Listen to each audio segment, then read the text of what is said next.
We are at still the very beginning of John, and literally the thing that just happened last week was Jesus turning water into the wine, his first act, which was deeply symbolic of what Jesus was trying to say was that God's desire is to turn our hearts of stone into hearts of flesh and to transform and elevate our spirits from water to wine, that love and joy and abundance and blessing are God's intention for all of humanity. So then Jesus, still with a few disciples, decides to go to Passover. The first of 3 times in the book of John, Jesus goes to Passover. And the first public thing he does in front of everybody is he walks into the temple. So I need you to picture this. The temple was massive. Let's think of Mall of America for a minute, okay? Massive. And because it was Passover, you literally had thousands of people in the temple at once. It was huge. And there were vendors along the sides in the court of the Gentiles, which was like all of this busyness of people just going around, milling about.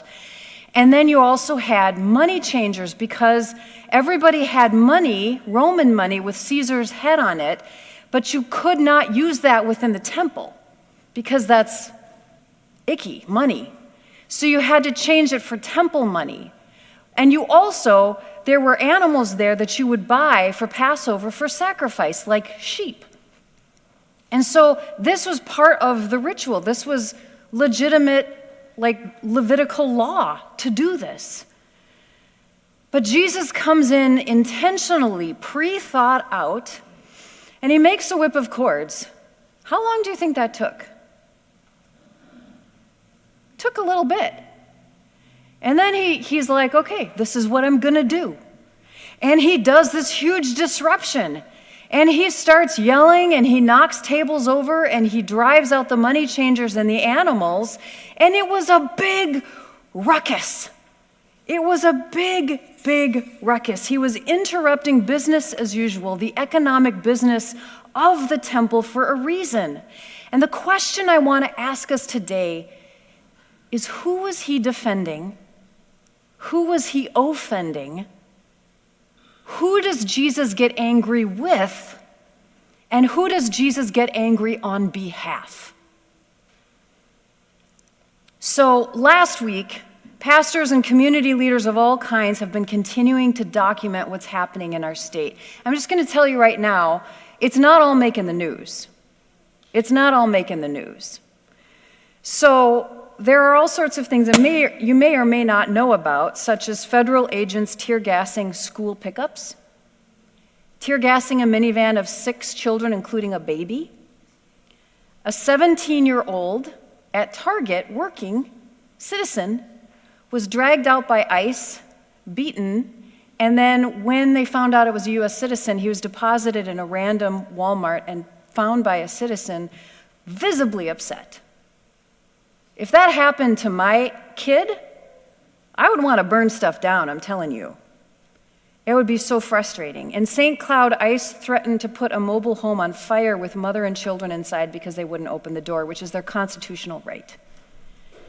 Citizens are being pulled from their cars for legally observing and being thrown sometimes 8 to 12 hours in detention for the purpose of scaring them so they won't do it anymore. And then last night I heard in West Bloomington, ICE was going door to door and knocking on doors saying, where are the Hispanics? Where's Anne Frank? Are we getting it? Citizens who are black and brown are learning they have to carry copies of bills and their ID everywhere they go. And why copies? Because ICE has been known to tear up their actual ID and say, what ID? It's just thugs and bullies, my friends. Child care centers, too, have been harassed, sometimes getting up to 100 phone calls a day, cruelly threatening them because there's this assumption that all child care centers must now be fraudulent, just like all immigrants must be criminals, right? This fear tactic that's been used by the administration of painting large swaths of people, all protesters must be paid. Come on. We can't believe this anymore. But this is an old trick that people of color have known very well. Power does this thing where it creates hierarchies. Hierarchies created by the power that says, these are the people on top and this is where you fall in line. And here's the fascinating thing. If you, wherever you are on the totem pole, if the person above you does something to you, it must be your fault. How short was her skirt? Was she drinking that night? Why did he argue with the cop? See, anything that happens to you, you must have instigated it if it's a powerful person on top doing it to the person below. And we're seeing that now, where any sort of person who is doing anything is being painted negatively. So Renee Good's widow, people are trying to dig up any dirt they can on her to justify the unjust killing that happened. So keep your eyes open for these narratives that power is using to discredit any of the good work that's doing, that is just neighbors concerned about their neighbors. Human beings with hearts of compassion that are waking up to this deep injustice, which has been latent the whole time in our country, that is now coming up in a way that more of us can see. And the good news is, we are starting to see it. We are starting to see it. But it's important for us to understand that we are all imperfect. All of us are imperfect, so please don't believe these narratives that just because someone had a parking ticket, they deserve punishment and brutality.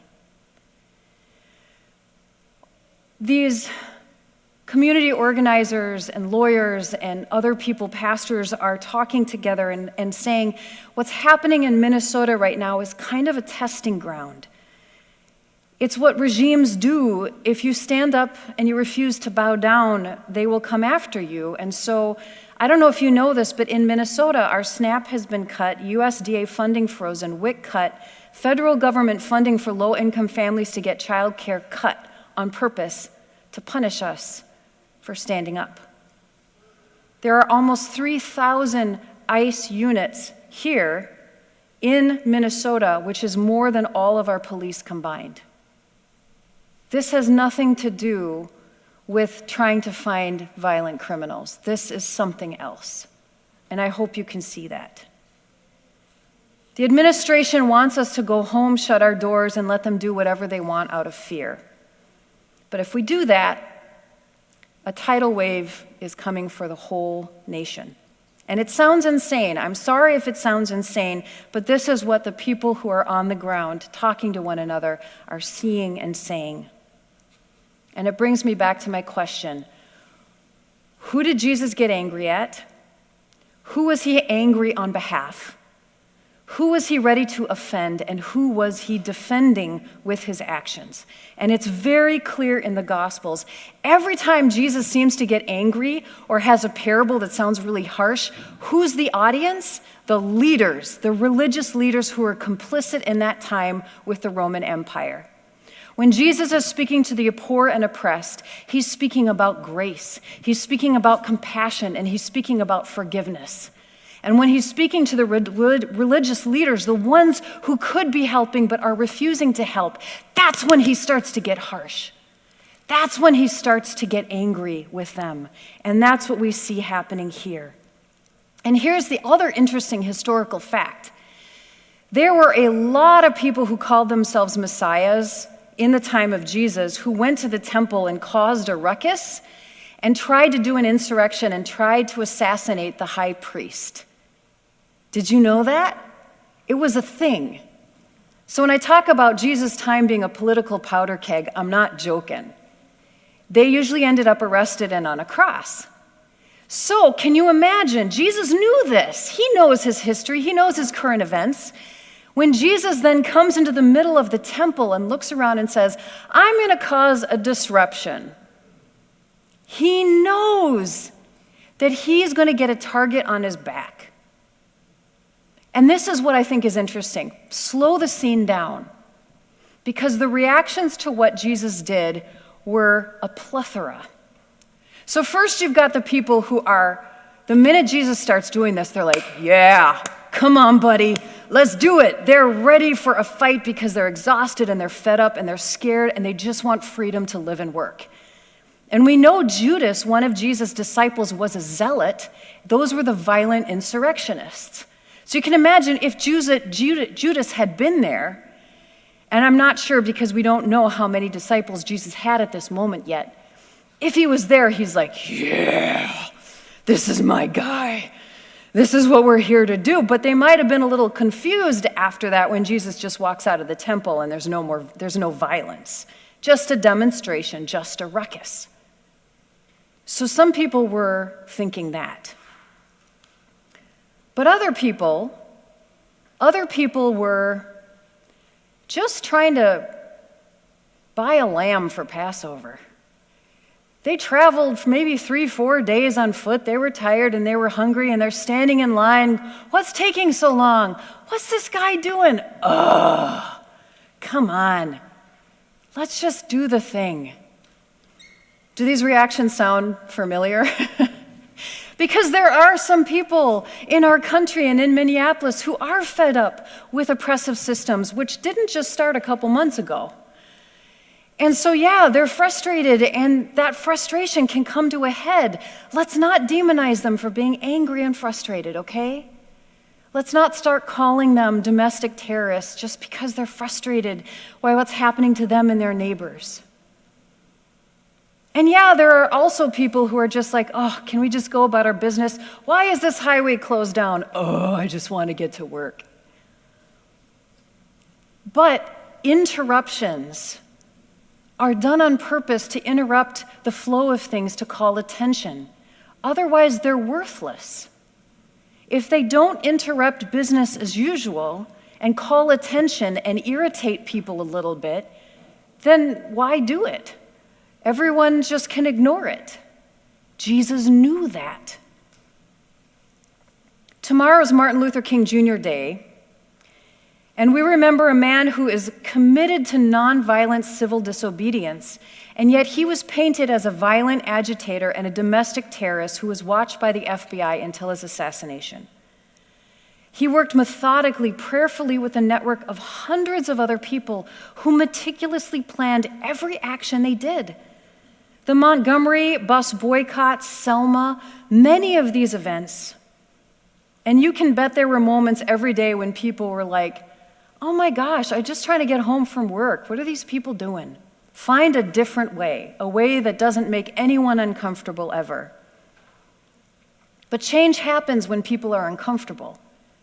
Change happens when business as usual is interrupted, and we have to think and go, well, what are they so upset about? What's happening? And it makes us think and it makes us uncomfortable, and in that discomfort, we might start to see things just a little bit different.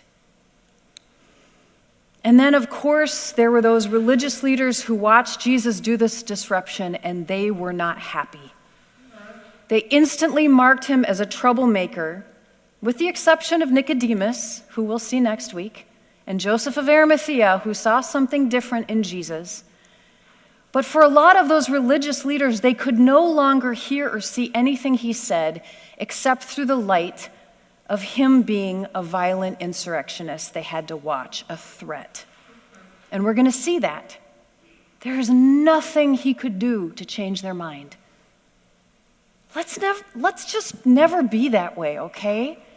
Let's never just wash a certain person in one way.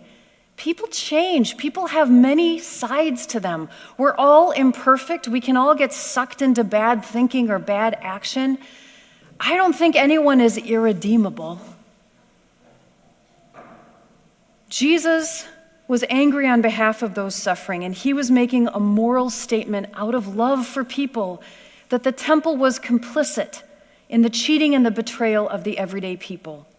And he took a risk knowing what would happen, and he did it anyway. Jesus was not there to support the status quo. He wasn't there to pacify the empire. He didn't come to play it safe. He will call out what is off for the purpose of shining light in the darkness, because you cannot see what is happening unless the light turns on. And not everyone wants to see what's going on. So what's the good news in all of this? First of all, 75% of Americans are agreeing that what is happening is not okay. And while, yes, there are peaceful protests happening, 90% of the action that's happening you can't see.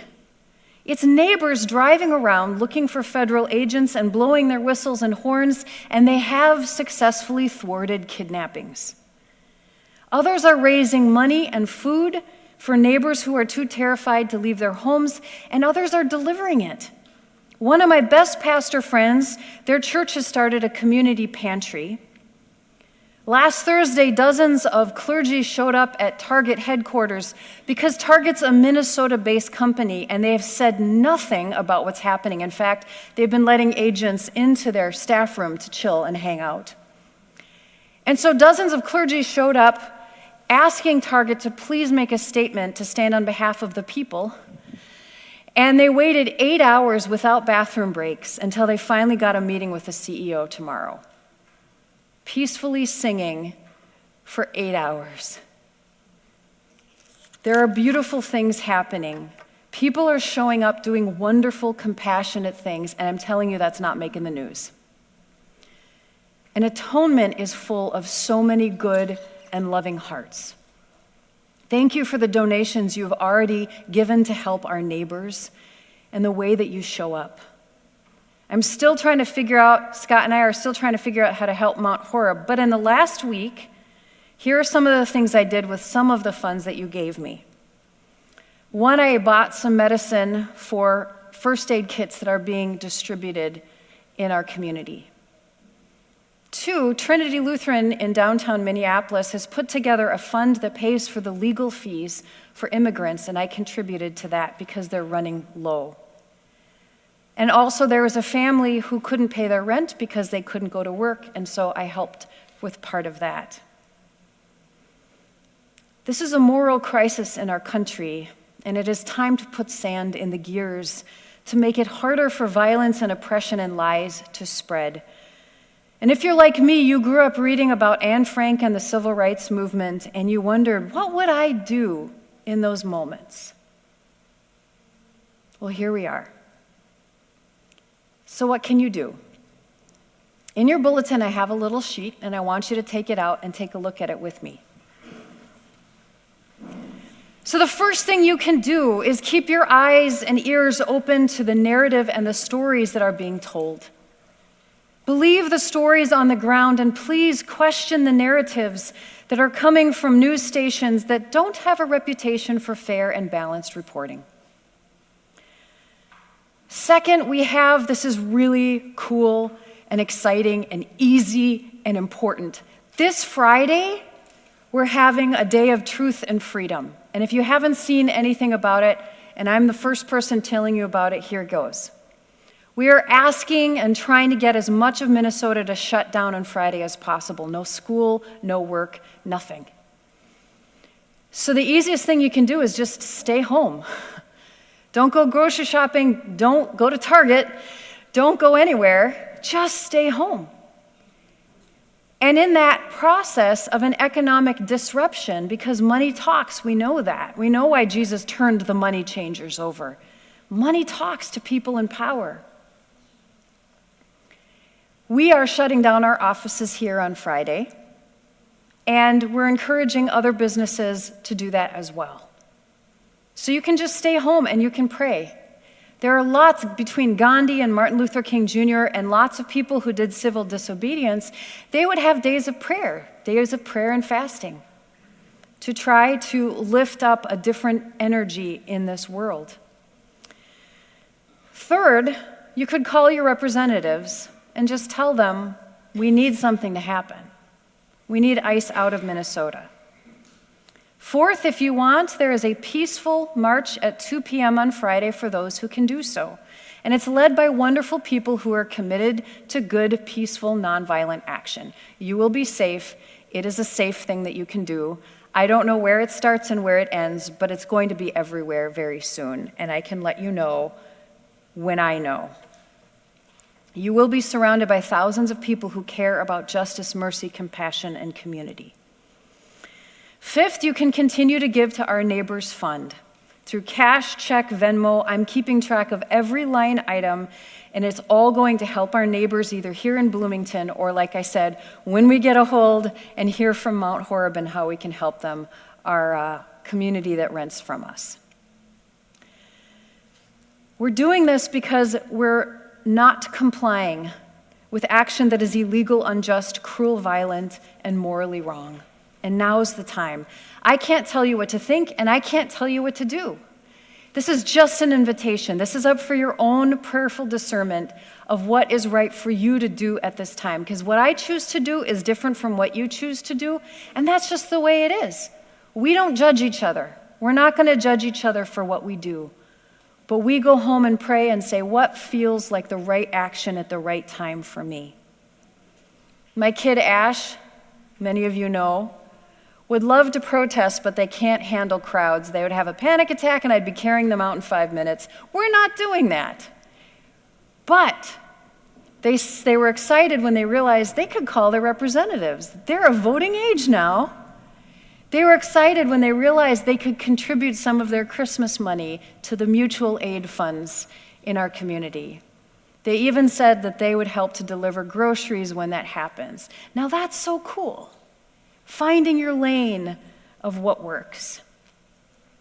And it's also okay if you feel overwhelmed and confused. You're allowed to come talk to me and text me and have a lunch meeting with me.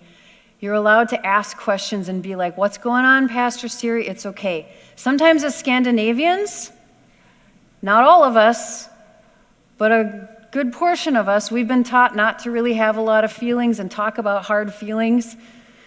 Well, let's start. It's okay. It's okay to have feelings, and it's okay to try to work that out together. Jesus was a holy disruptor who intentionally created a scene to send a message on behalf of people that God deeply loves. He knew the risk and he did it mindfully. And it's time for us to be holy disruptors, whatever that means. Friends, this isn't about politics. It's not about red and blue. It's not about Republican and Democrat. It's long past that. This is about human beings wanting a world of compassion against powers of evil. It's a moral issue. Please understand that. Let us stand together hand in hand for all the good that God wishes for all. This is about loving one another. Let's take a deep breath together. Put your hand on your heart. Take a minute. And we're going to hum Amazing Grace together.